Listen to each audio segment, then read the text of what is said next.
बैठे हुए अखिल भारतवर्षीय यादव महासभा कार्यकारिणी के राष्ट्रीय सदस्य और पटना हाई कोर्ट के अधिवक्ता आदरणीय सुरेश बाबू, हमारे बीच में बैठे हुए सूर्यवंश जी, हमारे बीच में बैठे हुए वरीय साथी यादव महासभा के और पटना हाई कोर्ट के वरीय अधिवक्ता का राष्ट्रीय कार्यकारिणी के सदस्य आदरणीय रामचंद्र सिंह जी, इस सभागार में प्रदेश समिति के सभी आए हुए सम्मानित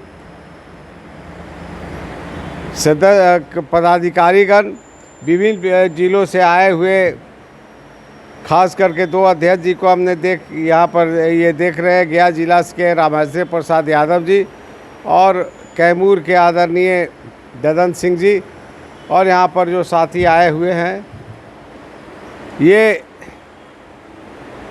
बहुत ही हम लोगों के लिए चिंतनीय विषय है। और विशेष रूप से हम आमंत्रित करते हैं राय रमेश जी को कि मंच पर आए और बैठे। आइए, ये पटना कोई कोर्ट के अधिवक्ता है और इन्होंने काफ़ी सहयोग किया था।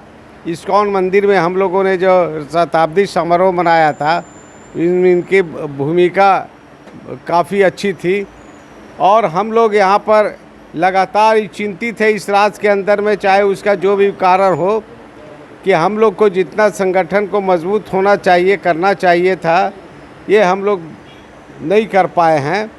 और इन्हीं बिंदुओं पर चूँकि यह यादव महासभा एक पहचान बनाया है, इसलिए सभी पार्टी के लोगों ने, आपने देखा होगा कि यादव महासभा के लगातार सम्मेलन बुला के और अपनी पहचान बनाने का पार्टियों ने करने का काम किया। इतना तो हुआ कि यादव महासभा को आप इग्नोर करें, कोई नहीं कर सकता। दान करने पितृपक्ष के मेले पर बोध गया घूमने, विष्णुपद मंदिर का दर्शन करने के लिए ऐतिहासिक धार्मिक गया का शहर है, वहाँ पर आते अभी माननीय राष्ट्रीय अध्यक्ष डॉक्टर स्वप्न कुमार घोष जी आए, हमारे तमाम जिला अध्यक्ष और प्रदेश सचिव अंबुज कुमार, प्रोफेसर अंबुज कुमार और ये अधिवक्ता विनोद कुमार जी और सारे साथियों ने मिल के काफ़ी अच्छा सराहनीय उनको स्वागत किया, हम लोगों ने किया और उनको सुचारू रूप से इसलिए पहचान बनाने का काम किया। गया ज़िला को हम धीरे धीरे बड़ी मजबूती का कगार पर ले जाना चाह रहे हैं। यदुवंशी भाई बहन सभी लोग, और सबसे पहले तो मैं ये कहना चाहूँगी कि यादव अखिल भारतीय यादव महासभा की 100 वर्ष पूरे होने पर आप सभी यादव भाई बहनों को बहुत बहुत बधाई। पर थोड़ा सा मन में कहीं ये लग रहा है कि 100 वर्ष पूरे होने के बाद भी यहाँ 100 की उपस्थिति भी विचारणीय है। तो और मैं यहाँ पर बस मैं यही कहकर समाप्त करती हूँ। जय यादव, जय माधव। धन्यवाद। अब हम आमंत्रित करते हैं श्रीमती अर्पणा यादव जी को, आए और संबोधित करें। अर्पणा यादव जी।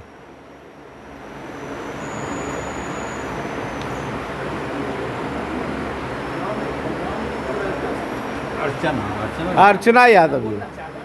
अरे जो लिखा हुआ अर्पणा लिखा हुआ है, अर्पणा सुमन जी।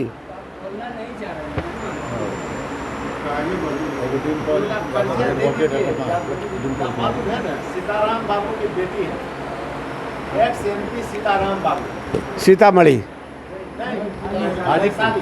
ओह, सीताराम सिंह एक्स-एमपी और अपने प्रोफेसर है।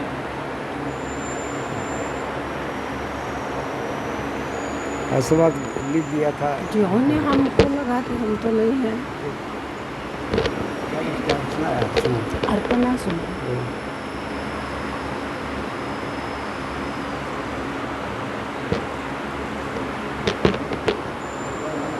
आदरणीय इस सभा के अध्यक्ष महोदय, मंच पर बैठे हमारे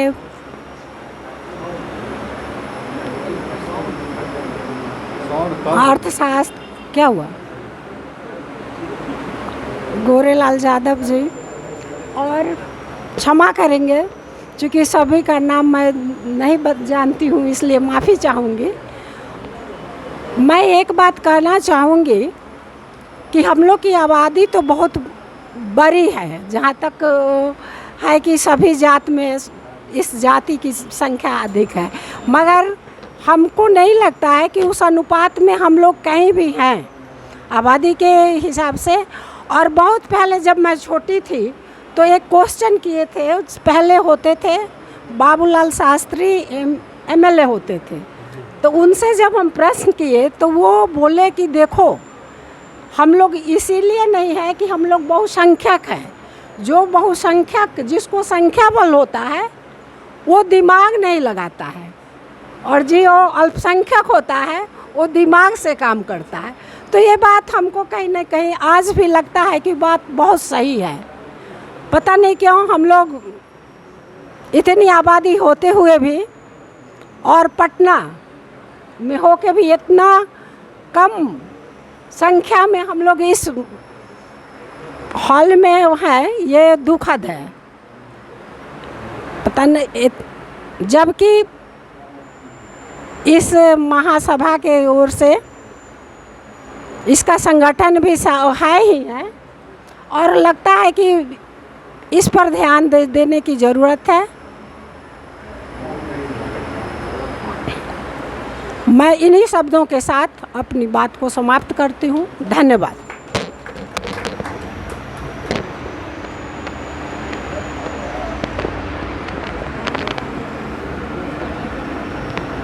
और आप आमंत्रित करते हैं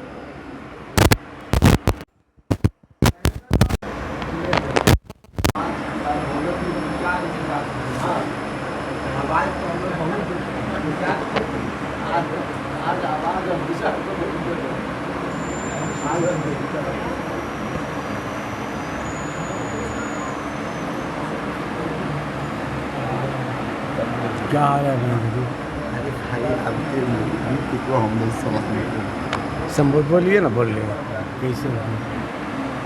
ये प्रोफेसर महेंद्र यादव जी हैं और बहुत ही साहित्यिक और पॉलिटिकल भी हैं, पॉलिटिकल साइंस से मगध विश्वविद्यालय से PGM किए हुए हैं, PhD किए हुए हैं, और लगातार समाज के लिए स्टूडेंट लाइफ से ही संघर्ष करते रहे हैं। मगध विश्वविद्यालय के शोषण और जुल्म के खिलाफ ही आवाज़ उठाते रहे और इनकी आवाज़ बहुत मजबूत है।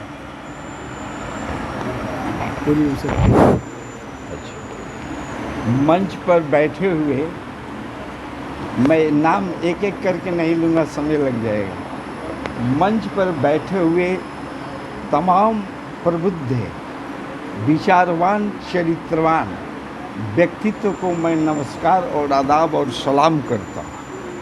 और ऑडियंस में बैठे हुए हमारे तमाम बुद्धिजीवी देवियों और सज्जनों और बहनों, मैं आपको आदर के साथ मैं शुभकामना और संदेश देता हूं, और जीवन में उत्तरोत्तर अग्रसर होने की मैं कामना करता हूं। आज हम लोग जब बैनर को मैं देख रहा था तो इसमें लिखा हुआ है अखिल भारतीय यादव महासभा के अंदर बिहार प्रदेश यादव महासभा की कार्यकारिणी की बैठक है। मैं ये कहना चाहता हूँ, being a student of political science, मैं इस संस्था को तब मैं बहुत आदर के साथ देख रहा था जिस संस्था के हमारे संस्था के वरीय डॉक्टर गोरेलाल यादव जी और सचिदानंद बाबू, जिस संस्था के हमारे कार्यकारी अध्यक्ष स्टूडेंट लाइफ मगध विश्वविद्यालय चित्तौड़गढ़ को ध्वस्त करने वाले भाई यादवेंदु जी, और तमाम लोगों को जो यहाँ उपस्थिति आप देख रहे हैं, इसमें संख्या पर मत जाइएगा। एक एक आदमी लाखों लाख का व्यक्तित्व का, पर्सनालिटी का ताकत रखता है। इसलिए first of all you have to realize yourself, I am sufficient. और being a student of political science, मैंने पढ़ा था संगठन, किसी भी संगठन का स्वरूप कैसे बनता है। पहले एम एंड एम्बिशन क्या है यादव महासभा का, मेरा आज का सचिदा बाबू गोरेलाल बाबू से मेरा निवेदन होगा कि पहले ये आप बता के घर घर में बांट दीजिए कि अखिल भारतीय यादव महासभा का क्या मैसेज है, किस लिए संगठन है और संगठन के अंदर में कौन कौन से काम किया जाता है। ये तो पहला काम आपका होगा। संगठन चलाने के लिए पहले एक क्या होता है, एक उद्देश्य हो गया, कोई भी संगठन बनती है तो उसका एम एंड एम्बिशन क्या होता है। दूसरी बात तो उसका कार्यकर्ता होता है। तीसरी बात क्या होता है, कार्यालय होता है। चौथी बात कोष होता है। क्या हम इन बिंदुओं पर स्टेट लेवल पर क्या तैयार हो पाए हैं। हमारा बिहार का एक कार्यालय होना चाहिए। यादवेंद्र बाबू, आप जब भी वो स्टार्ट कीजिए और वहाँ पर एक मंथ में, कम से कम मंथ में एक बार बैठक जरूर होनी चाहिए। मंथ की एक्टिविटी और आगे प्रोग्राम का एम एंड एम्बिशन बताना पड़ेगा। इसके बाद कोष आता है, तो कोष का भी हम लोग एक व्यवस्था करें कि इस संस्था को कोष कैसे आएगा। बिना कोष का जोश नहीं आता है। मैं देख रहा हूं कि आज के कार्यक्रम में सांसदों को अभिनंदन करने की प्रस्ताव में लाया गया है। तो भाई आप कमज़ोर बन के कैसे स्वागत कीजिएगा। क्या माइक बंद रहेगा, क्या एसी है इसमें, एसी नहीं चलेगा, ये सोचनीय विषय है। अब कहिए कि हमारे पास फंड नहीं है। अरे फंड तो है कि एक एक आदमी साला एक एक महीना का भोजन करा सकता है, लेकिन दिल में नहीं है, आदर के साथ नहीं है, इसलिए इसको पैदा किया। कहा जाता है कि idea is a costly thing in this world. अगर हमारे भाई यादवेंद्र जी को आप लोग कपड़ा से जानते होंगे, ये धार मोड़ने वाले में से मुख्य धार को भी चाहेंगे तो चेंज कर देंगे। जिस दिन मैं इन भाई को मैंने देखा कि बिहार का कार्यकारी अध्यक्ष है, मुझे 90% विश्वास हो गया कि यादव का संगठन 38 जिला में ऐसा हम लोग मिलजुल कर बना देंगे जो जीवंत तो हो जाएगा। संजोग, कई परिस्थितियाँ प्रतिकूल चलती रहती है, हम लोग भी उतना शरीक नहीं, भागीदारी नहीं सुनिश्चित कर पाते हैं। इन बिंदुओं पर ध्यान देना होगा और एक सशक्त बिहार जो पूरे देश को दिशा देता है, नया इतिहास देता है। इस बार आप लोग वोट लीजिए कि यह संगठन अगली जब मीटिंग हो तो हम लोग पूरे इस हॉल को देखने पर भी हमको थोड़ा ये होता है कि बिहार प्रदेश से अगर 38 जिला है, अगर 2-2 आदमी आता तो ये घर भर गया। क्या मैसेज जाएगा कैपिटल में, राजधानी में, मीडिया में। इसलिए क्षमा कीजिएगा, हम भी उसमें आते हैं और हम लोग इसको दुरुस्त करें। धन्यवाद। धन्यवाद महेंद्र बाबू। अब आमंत्रित करते हैं इस मंच पर गया जिला यादव महासभा के प्रधान महासचिव डॉक्टर परवीन सैनिक जी को।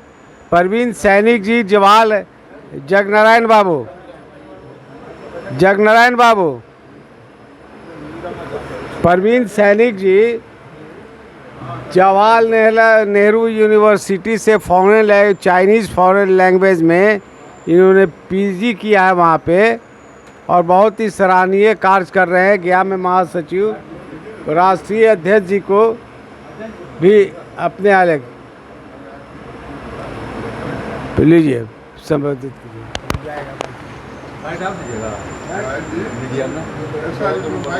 आज हम लोग यहाँ पे अखिल भारत वर्षीय यादव महासभा बिहार प्रदेश कार्यकारिणी समिति के बैठक में उपस्थित हुए हैं।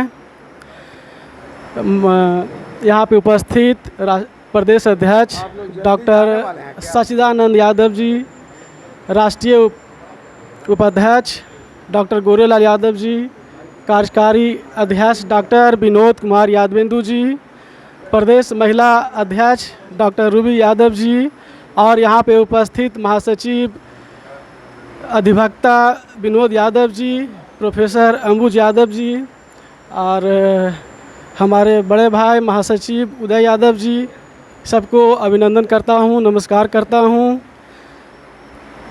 आज यहाँ पे हम लोग आए हैं, बहुत खुशी की बात है। यहाँ पे जो मुख्य बिंदु है उस पे हम लोग चर्चा करना है कि जो भी नए सांसद बने हैं इस बार, उन लोग को हम लोग मिलकर सम्मानित करें। और इसका मैं पक्ष करता हूँ, सम्मान करता हूँ। और दूसरी बात है कि यादव महासभा बिहार में कैसे मजबूत हो, तो इसमें सब लोग अपने अपने तरीके से, लोकल तरीके से अपना दिमाग लगाएं, टेक्निक लगाएं, दिल में इच्छा रखें, सब सॉल्यूशन होगा। जैसे हम लोग गया में अभी कर रहे हैं, एक नया तरकीब लाए हैं कि पहले तो संगठन का प्रचार प्रसार होना चाहिए। इसके लिए हम लोगों ने जगह जगह पे गया शहर में पौधा लगाना शुरू किया है। यादव महासभा के बैनर तले पौधा लगाते हैं। और दूसरा हमारा लक्ष्य है कि 15 अगस्त को हम लोग गया में एक जगह डिसाइड करेंगे, उसमें 15 अगस्त को झंडा तोलन का कार्यक्रम करेंगे और उसको हम लोग चाहेंगे कि आजीवन वो कार्यक्रम चलता रहे। तीसरा प्रचार प्रसार करने का एक और तरीका है कि बोध गया दुमहान से जब NH गुजरती है तो वहाँ पे एक नया चौराहा बना है और बहुत ही चर्चित चौराहा है। वहाँ पे उसको हम लोग चाह रहे हैं कि महान लोरिक चौराहा का नाम दिया जाए और उसको हम लोग अभी बैठक करेंगे गया में जाके। अगर वो पड़ता है तो वो दिल्ली से लेके हावड़ा तक का NH है, बहुत अच्छा होगा हमारे संगठन के लिए। और इन्हीं बातों के साथ मैं अपना बात ख़त्म करता हूँ। जय यादव, जय माधव। आमंत्रित करते हैं श्रीमती डिम्पल कुमारी जी को कि आए और संबोधित करें।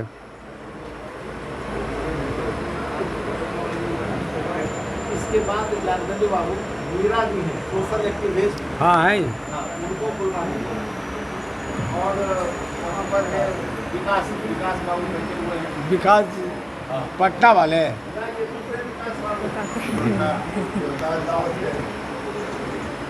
जगनारायण बाबू के साथ। अखिल भारतीय यादव महासभा से उपस्थित सभी गण को मेरा नमस्कार है। और परिचय बताइए। डिम्पल कुमारी, अधिवक्ता, पटना हाई कोर्ट, और यादव महासभा के सदस्य भी हैं। और इस संगठन का बहुत बड़ा योगदान है कि हमेशा तो कुछ ना कुछ काम होते रहता है, लेकिन अब संगठन से दो चीज़ का मेरा भी वो उम्मीद है कि इसमें कुछ काम किया जाए। एक तो एजुकेशन के लिए जो बाहर से डिस्ट्रिक्ट से जो लोग रहते हैं उनके पढ़ने के लिए जो एक छात्रावास का निर्माण हो रहा है, उसमें कुछ सहयोग का काम किया जाए कि बच्चे जो भी बाहर का है जो असमर्थ है पढ़ाने में, उन लोग अपना पटना में भेजें और पढ़ाएं। और दूसरा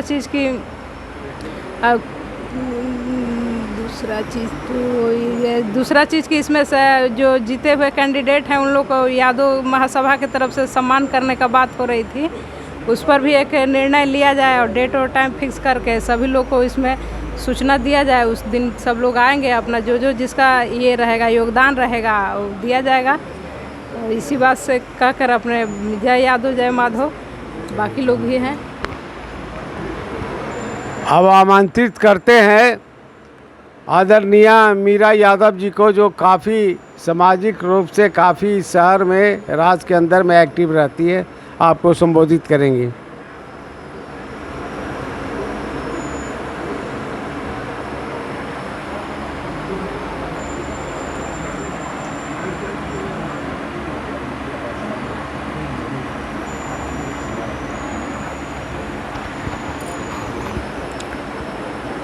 इस सभा की अध्यक्षता कर रहे अध्यक्ष महोदय एवं इस सभा में आए हुए मंच पर बैठे हुए सभी महान अनुभवी गार्जियनगण, माताओं एवं बहनों, सभी को मेरा नमो बुधाय, जय भीम।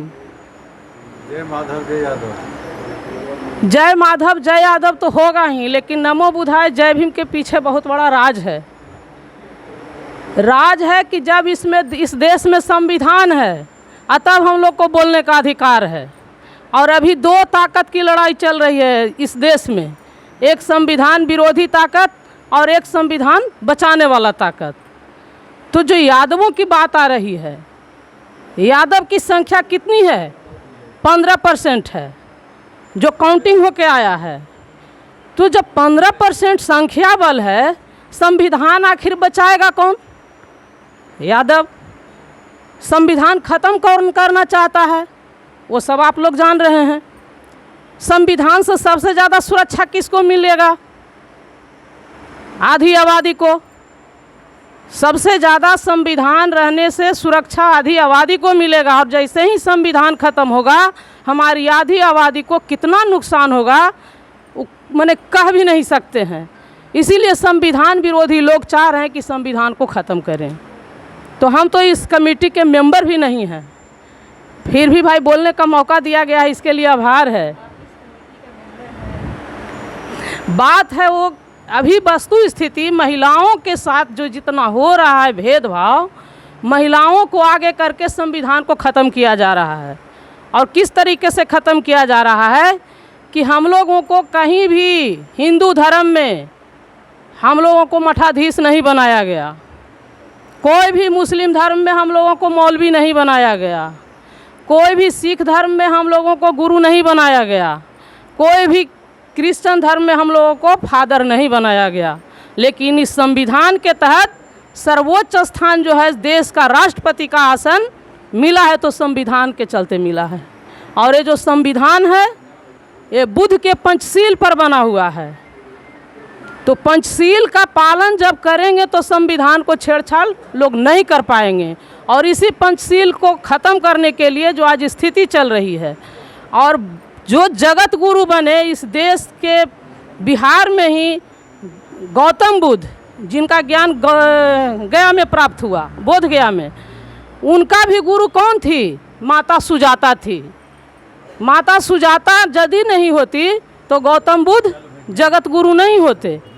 तो आप सोच सकते हैं कि यादव में कितना बड़ा ताकत है। और यह देश 300 कुछ जनपद में विभक्त था, और उस जनपद के शासक कौन थे? सारे जगह पर यादव लोग थे। और सारे यादवों को किस तरह से षड्यंत्रकारी आया और यहाँ शासन में आकर के सबों को राक्षस घोषित कर दिया। तो लड़ाई तो लड़ना पड़ेगा। यादवों का मतलब है गोवार, लोग कहता है गोवार माने युद्ध में जाने वाला, लड़ाई लड़ना है।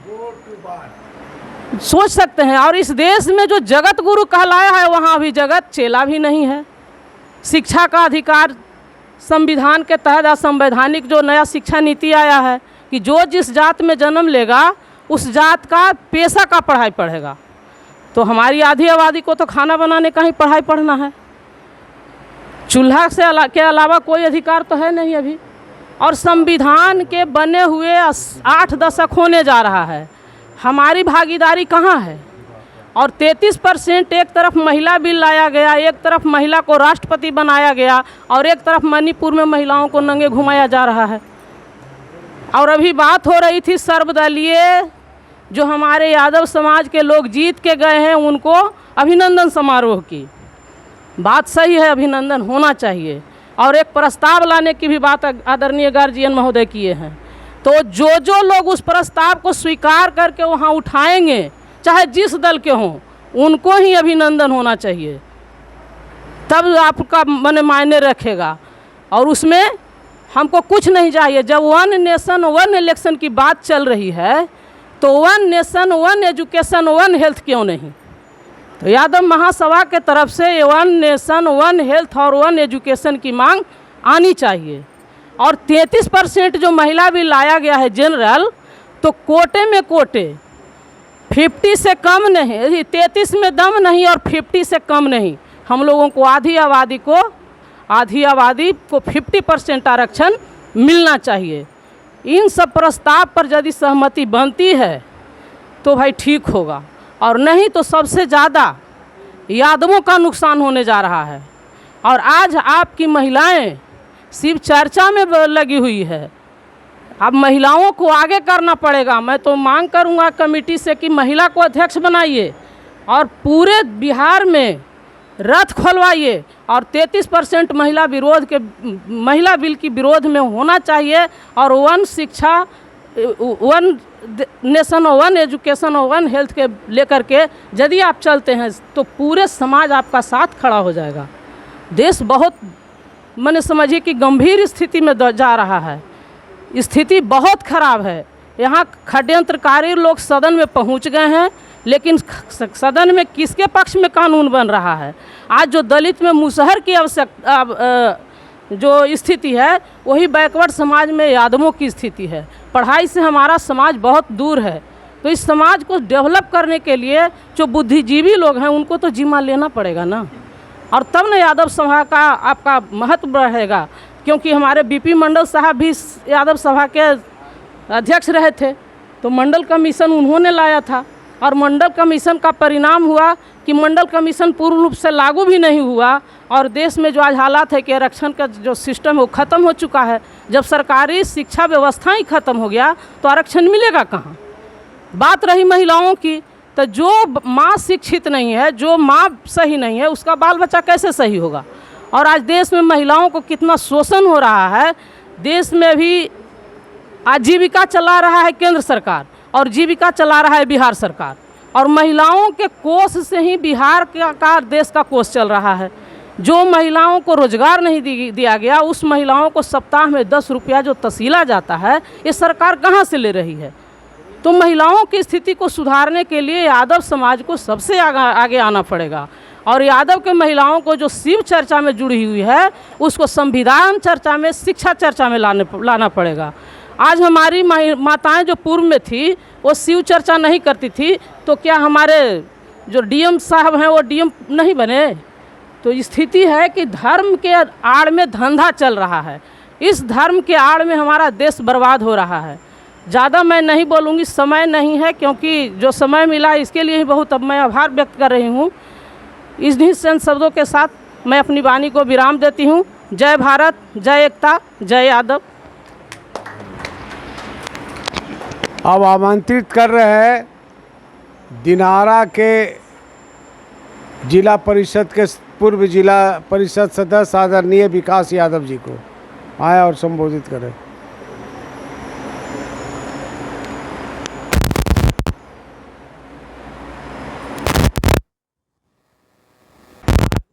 पर हम लोग को मांग है, आहिर रेजिमेंट हक है हमारा, तो ये मुद्दा को सामूहिक रूप से लोग उठाए। इसलिए आप आमंत्रित करते हैं कैमूर निवासी डॉक्टर योगेश्वर यादव जी को आए और कम शब्दों में संबोधित करें।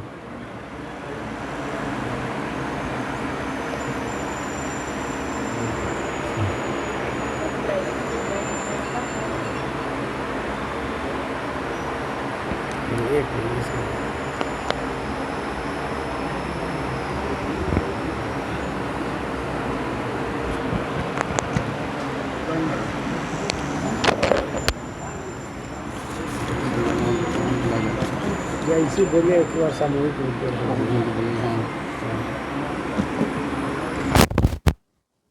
डॉक्टर विनोद कुमार यादवबंधु साहब, राष्ट्रीय कार्यकारिणी के उपाध्यक्ष डॉक्टर गोरेलाल यादव साहब, सभी लोगों का मंच में सभागार में सभी बैठे हुए लोग, सब लोग का मैं स्वागत करता हूं। आज के विषय का जो एजेंडा नंबर पहला है, पिछली बैठक की कार्यवाही की संपुष्टि। अभी पिछली बैठक की कार्यवाही को पढ़ के सुनाया ही नहीं गया इस सभा के सामने, जिससे उसका संपुष्टि हो, उसकी समीक्षा हो।